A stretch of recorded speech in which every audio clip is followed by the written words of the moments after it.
Okay. So today we are doing chapter Membe, the 42. It's so for those who have the custom to say the 3 chapters of Tehillim every day during the month of Elul, this is the 3rd of the 3 chapters of today's 3 chapters. So it's also the first of the 2nd book of Tehillim. The first book of Tehillim is attributed mainly to David HaMelech, that he composed them, and then from the second book onwards, which is from this capital onwards, it's lots of other people who compose the Tehillims, and these 8, from 42 until 50, are composed by the Bnei Korach, the sons of Korach, who will elaborate about that a little bit later. But basically, this second book of Tehillim is it's reminding us of the glory of the Beis Hamikdash, the glory of going up to the Beis Hamikdash, and it's the whole reason that it was written, we told, is to make us yearn for having a Beis Hamikdash again. So this first one, Membeis 42, it concentrates mostly on the Olei Regel, the people who went up to the Beis Hamikdash, and makes us, or asks us to yearn. Okay, husband's interfering. Makes us yearn for the Beis Hamikdash once again. So Pasuk Aleph. Lamnatzeach maskil livnei Korach. So we know that when it says Lamnatzeach, the simple explanation, it's talking to the choir master. This is one of the chapters that were sung, and it's the instructions to the choir master, how to play, how to sing, what tune, what instruments to use. Maskil, we actually had the same word last week. And we said that maskil is either the particular musical instrument that they use called the maskil, or we are talking about a turguman, a person who would translate and explain the chapter to the people. So normally we said that chapter of Tehillim, you don't really have to understand it in order for it to be powerful. You just have to say it.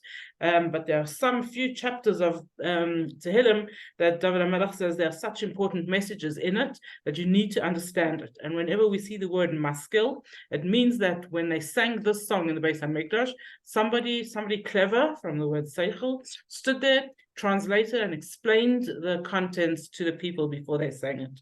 And then it says Livnei Korach, the sons of Korach.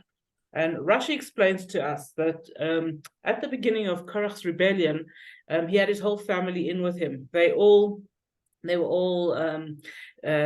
together with him and fighting for his pride with him. But then 3 of his sons did teshuvah, and it says actually the ground was already opening, and they were swallowed. They were swallowed by the ground, and Hashem created a ledge, in the words of the Medrash, on top of Gehinnom, right on top of hell. They had a ledge which they held onto, and they sang from that ledge for 38 years until they finally had done full teshuvah and came out and joined the people. From there, apparently, they composed a lot of chapters of Tehillim as well. Now it's interesting that Korach's from Korach's descendants, one of them was Shmuel Hanavi, Shmuel the prophet, and it's good. And Shmuel, Shmuel Hanavi was very, very great. And then some of his descendants, he had quite a famous descendant called Haman ben Yoel. And Haman ben Yoel had 14 sons. From those 14 sons had beautiful voices, and they were chosen to be the main choir in the Beis Hamikdash. And they called themselves the children of Korach, Bnei Korach, the sons of Korach. And our immediate question would be, why do they call themselves the sons of Korach? They should have called themselves the sons of Shmuel Hanavi if they're looking for yichus. Being the sons of Shmuel Hanavi seems to us to be a much greater yichus than being the sons of Korach. And the Meiri says this is to teach us, each of us who have grown up with this feeling that Korach was such a wicked man, that we actually need to know that Korach was great. And the story that we know of Korach, we get this feeling that Korach was bad, but you have to know that Korach was actually a great tzaddik. I remember when I was in high school, we had a teacher, Rabbi Yoshua Levi, and he told us once that if there would be signs up on the shops in Glen Hazel that said Korach is coming to town and he's speaking on this and this night, we would run to hear him. And I always thought that was crazy. Run to hear Korach? Korach was a sinner. He rebelled against Moshe Rabbeinu. He was swallowed by the earth. And Rabbi Levi said to us, no, Korach was a great man who made a big mistake. And I always had that something in the big back of my head, and I've often made fun of it, like when I see signs up at the different shops in Glen Hazel, no sign up that says Korach's coming to town. And then last night when I was preparing, came across this Meiri that says, this is to teach us that Korach was a great man. Okay, the sons of Korach could have used any other yichus. They could have said, we are the descendants of Shmuel Hanavi, and instead they said, we're the descendants of Korach, so that we should understand that Korach was a great man who made a big mistake. Many opinions is that these sons of Korach did not compose the Tehillim, but they sang it. And then there is the opinion that they did compose these chapters of Tehillim, but not exactly in the words that we have here. David HaMelech had got those manuscripts or those Tehillims. He edited them, put them into his style, and when he compiled the Tehillim, he included all these which are attributed to the sons of Korach. And so it begins in Pasuk Beis. It begins with famous words, like a deer yearns for a stream of water. So my soul yearns for you, Hashem. So painting us a picture of a deer that is yearning for water. It's very thirsty and it's looking for water. And the commentaries all discuss the different why he chose a deer, because lots of animals get thirsty and look for water. And what the commentaries come up with at the end is a deer is an animal which first of all gets chased. It's got lots and lots of predators, and it gets chased all the time by all different things. Chase the deer. And where does the deer run when it's being chased? It runs to the water. And it runs to the water and it tries to shake off its predator by going a little bit into the water or a lot into the water. And it also, when it comes to the water, it looks for a rock or a tree or somewhere to hide so that the predator can't catch it. Another interesting fact about an ayal, a buck or deer, is that apparently when it's dry, when it's in a place that hasn't got, like the rivers you can't see water, you can't easily drink from it. So the buck puts its horns into where the water was, and apparently it has the power, it has a strength that it can make holes, like I guess like digging up a borehole almost, but with its horns it's able to draw water from under the riverbed. And apparently when it does that, it makes a noise which interestingly in the wording it says it howls. I don't know that really howls, but it makes a noise that's a sound of yearning or a sound of desire. And then the water comes up, and there's water for the buck to drink, and also for any other animals who are in the area who come to that water hole. They can also drink from the water. And this is the buck, like this buck that is it yearns for water and it runs there, and for whatever reason it runs there, and it brings out water for everybody. And then says David HaMelech, this is how my soul thirsts for you, Hashem. And it's that it's that feeling that we all have, and even sometimes we don't even realize how strong that feeling is, that we yearn to connect with Hashem. We don't always know when we're thirsty. I was like discussing with someone yesterday that most people don't recognize the feeling of thirst. Most people think they're hungry, and they're just thirsty, or they don't know why they have a headache, and it's just because they're thirsty. And so human instinct is not necessarily always to go look for the water that we're yearning for. We go looking. Okay, we know that we're missing something, we go looking. And this often is what happens with our soul, with our thing, that we don't realize that what we're really yearning for is for Hashem. We're yearning to connect. God, we're looking for godliness. We're looking to connect. We want to get Him, and we don't always realize that. Again, coming back to the mashal, so when we do get that glass of water and it's been boiling hot, and we didn't realize that that's what we were missing, but then we go and drink that water and we say, "Wow!" and realize that that's what I wanted all along. Right? I didn't realize how much I needed that glass of water. I didn't realize how good it would taste. That glass of water. Says David HaMelech, so my soul wants to connect with you, Hashem, even when I don't realize. And just as the buck goes and gets water for itself, and that gives water to everyone around. So with us, when we nourish ourselves spiritually, that also nourishes the people, friends, everybody around us. It's not a selfish nourishment. So just as the buck yearned for that and gave to everyone, so we yearn for it and we give to everyone. Water often represents Torah, so the mashal fits very, very nicely over here. Continues David HaMelech and says, my soul thirsts for godliness, lekel chai, for a living God. Masai avay ve'era'eh pnei Elokim. When will I come and see the face of God? So at simple level, he's saying, okay, I desire you, Hashem. I know that what I want is Lelokim. So we know that lots of different names for Hashem. The level of godliness that the Jews saw when they're at Har Sinai was the level of Elokim. And this is what David HaMelech is saying. We want to have that level of godliness, to be able to see that level of godliness again.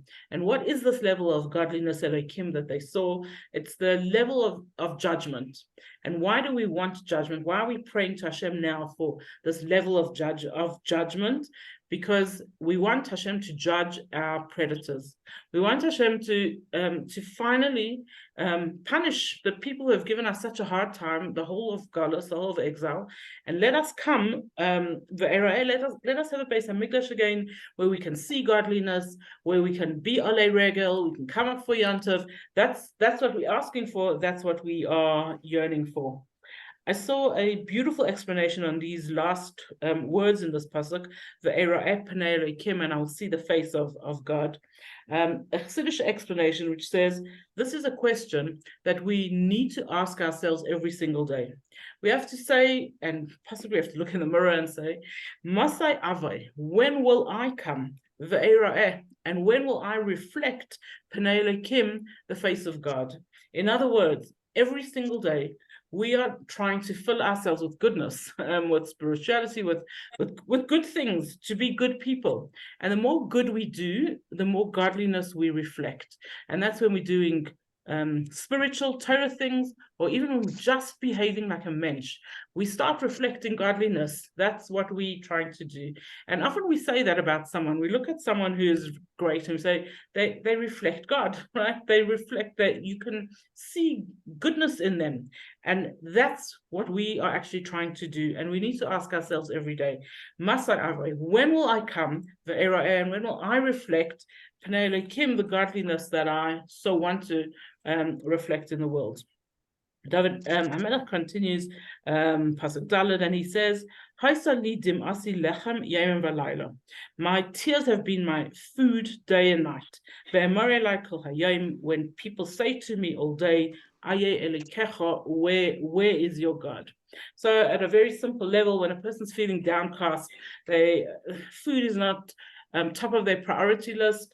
They might be looking to eat, nervous eating, but it's a completely different kind of eating. That's not an eating of enjoyment. He says, while we're in Galus, our tears, so to speak, are our food and thing. Yom and Valayla, day and night. And over here, the Medrash tells us that when Esav heard that Yaakov had stolen the brachas from his father, or gotten the brachas from his father, he cried 3 tears. And when he cried those 3 tears, Hashem was had so much pity for him that as a result of those 3 tears, Hashem gave Esav to be the master of the world and to live a good life, just because he cried 3 tears. And immediately all the commentaries discuss this, the concept of tears, of crying. And we have a promise that Sha'arei Dima, the gates of tears, are never ever closed. And if we need something, we want something, probably the best way to achieve it is to cry, to turn to Hashem with tears and cry, because we know that Hashem will listen to tears. And we have many stories in Tanakh and in the Gemara and in all places that speak about the power of tears. I remember as a girl, my place in shul, the shul was very full on Rosh Hashanah Yom Kippur, and I couldn't sit near my mother, so I sat like quite a few rows back. And I sat next to a lady who I knew, and she talked the whole Rosh Hashanah Yom Kippur. She talked and talked and talked. And then right before Ne'ilah, she would say to me, okay, I'm not talking now anymore. It's like, cheek. I've been trying to daven the whole day, and now you're not talking anymore. And she told me the first time, I cried during Ne'ilah. And I was like, that's so weird, right? And she really could turn on the taps, and the whole of Ne'ilah she cried. And most years I just watched her. Okay, I didn't understand what was happening. And she told me, she said, the gates of tears is never shut. And so whatever else I do the whole year, when it comes to Ne'ilah, I cry. That's it.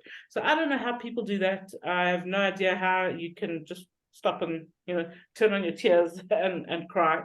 But the sentiment that she was telling me was absolute. Okay, we are supposed to cry, but we're supposed to cry because that's how we feel, like, right? That we're feeling. And it says that every single time a Jew cries, actually it is their soul yearning for Mashiach. Because the reason we have any troubles in this world, any sadness, any harshness, any difficulties, is because we don't have Mashiach. We don't have a Beis HaMikdash. It's because we are in Galus. So while we don't realize that we're really crying for Mashiach, we think we're crying because of what just happened. We actually are crying for Mashiach, which is why when we visit a home of mourners, God forbid, we wish them, we say, may Hashem comfort you among the mourners of Zion. In other words, we know that the absolute deepest, the essence of the reason that the mourner is crying is because Mashiach's not here. Because if Mashiach would be here, this sadness would never ever have happened, right? The Gemara tells us about Rabbi Gamliel. It says that there was a particular widow who was in a very bad way, and she used to come and sit at Rabbi Gamliel's house. His wife would give her food, look after, whatever, and she would just sit and cry and tell all the sad things about her life. And so whenever Rabbi Gamliel would hear her crying, he would also cry. And so you feel so much for this widow that you sitting and you crying with her. And Rabbi Gamliel would say, I'm crying for Mashiach.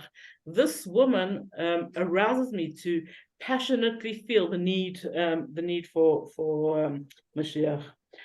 Somebody once went to Rabbi Aryeh Kaplan and asked him, they said, davened so much for this, I cried for it, and then Hashem didn't give it. He said no. I accept that Hashem said no.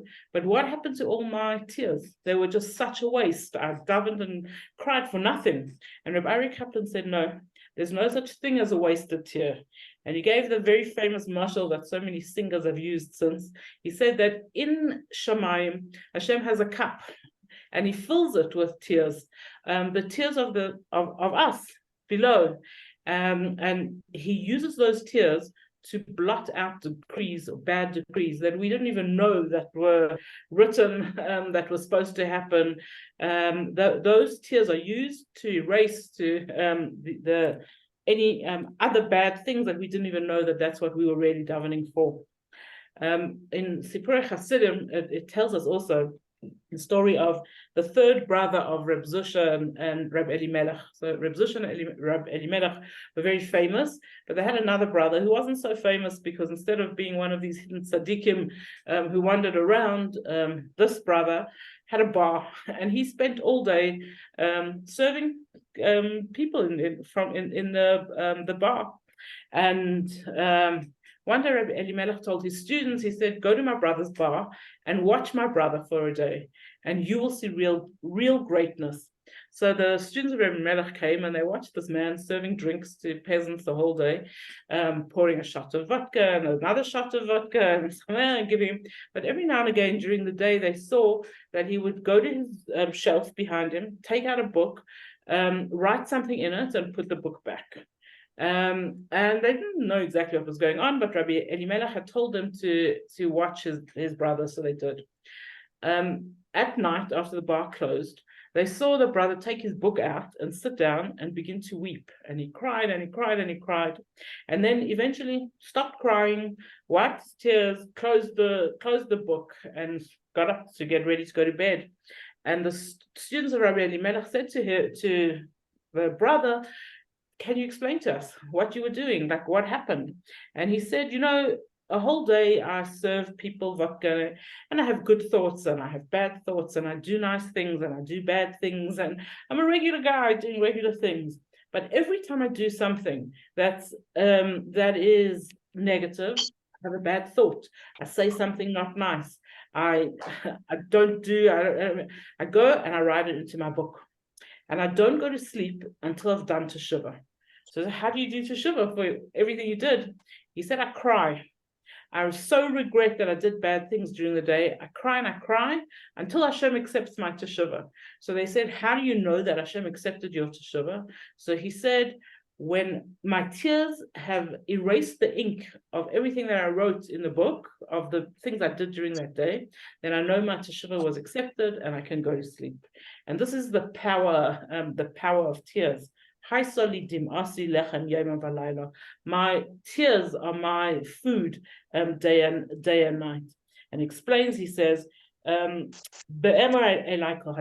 they say to me all day, where's your God? So the simple understanding of that is that our enemies, the people around us, the people who don't understand our yearnings for Torah, our yearnings for Mashiach, make fun of us. And they say to us, okay, where's your God? Where's your God? This one that you keep talking about. And David HaMelech is saying here, I don't keep on explaining to you, to people who you Hashem are, like why? A deeper Siddish understanding of this, when they say to me all day, this is each of us, our good inclination, our teachers, our mentors, our whoever it is, keep on asking us all day, where is your God? Where is your God? And each of us have to be able to answer that question. We need to know that in our everyday there's godliness, and we need to look for it, and we need to achieve godliness in our lives. And this is what it means when David HaMelech says, every day the people around me say to me, where, David, where is your God? And then he continues and he starts speaking about what he misses, what he remembers. And so remember that David HaMelech doesn't remember this. He's prophesying what what we would remember. And he says, Eile Eskara, this I remember. You might recognize those words in our Yom Kippur davening when we speak about the 10 martyrs. We begin the story of the 10 martyrs with the words Eile Eskara, something that is deep, deep in our memories, because not everything that happens to us all day we remember, but there's some things that are absolutely there in our memories, and that's Eile Eskara. These are the things I remember. Ve'eshbecha alai nafshi, and my soul pours out with it.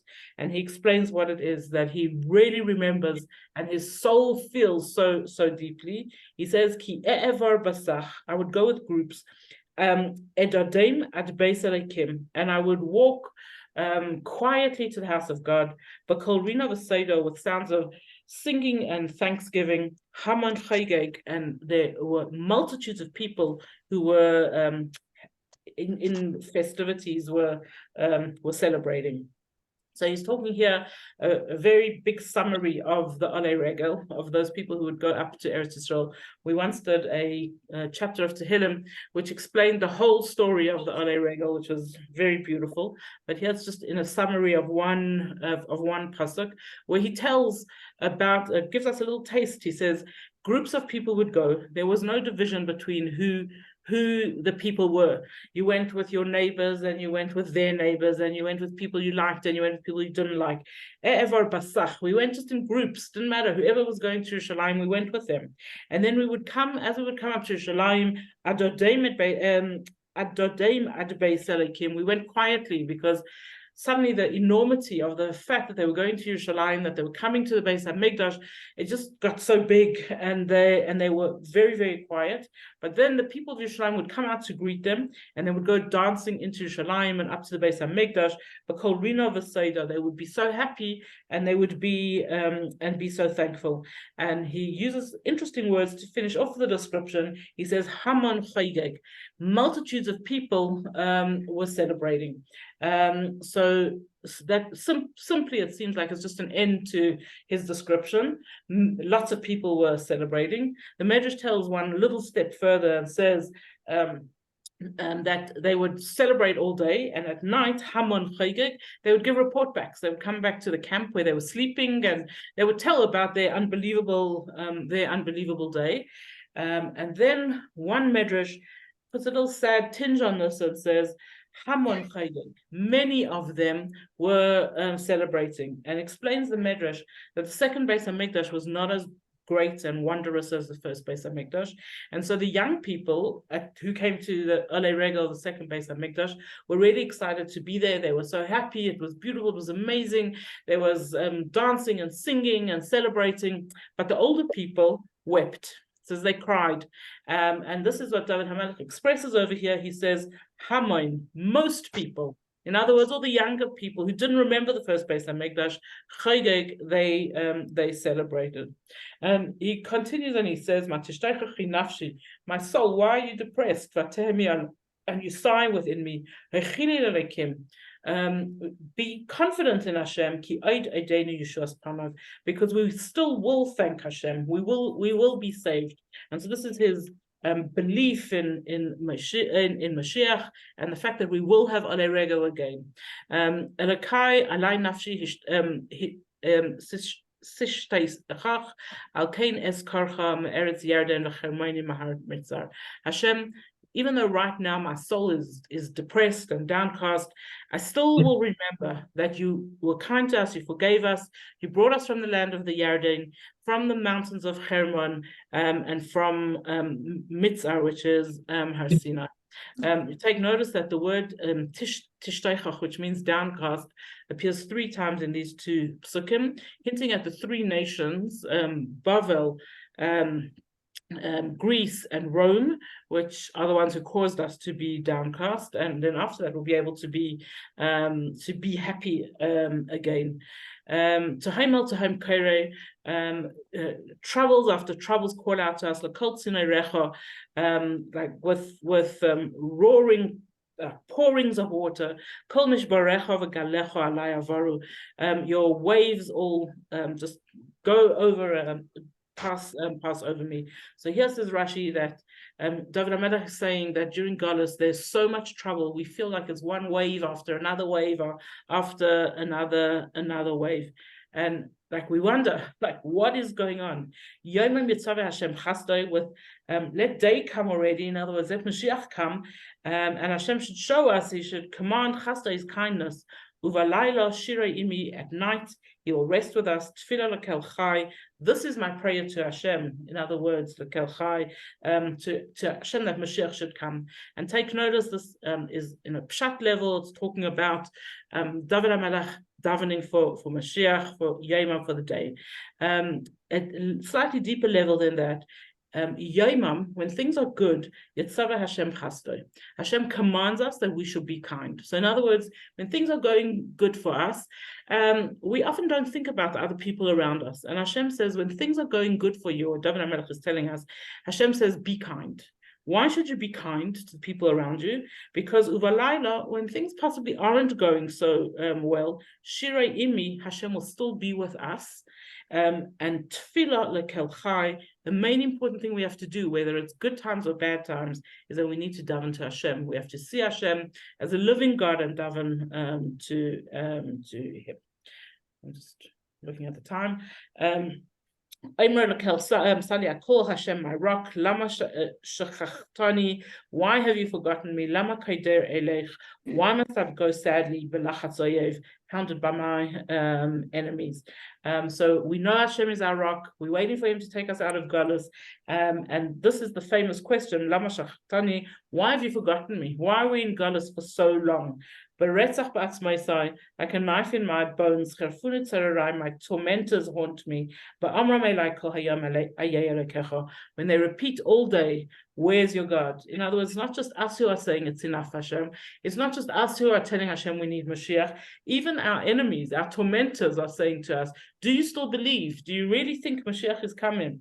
And David HaMelech says, Matishtoichechi nafshi, my soul, why are you depressed? Umatehmi alai, and why are you sighing? I'm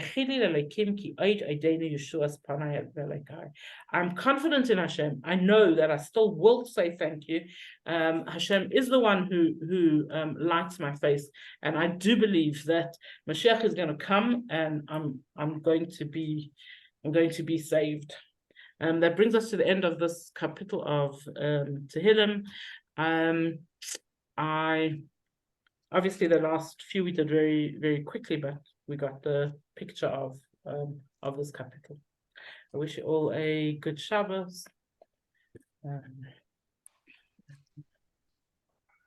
Thank you, Rivki. Good Shabbos, Thank you. everyone. Thank you, Rivki. Have a good Shabbos. And you. And enjoy the warm weather. Thank you.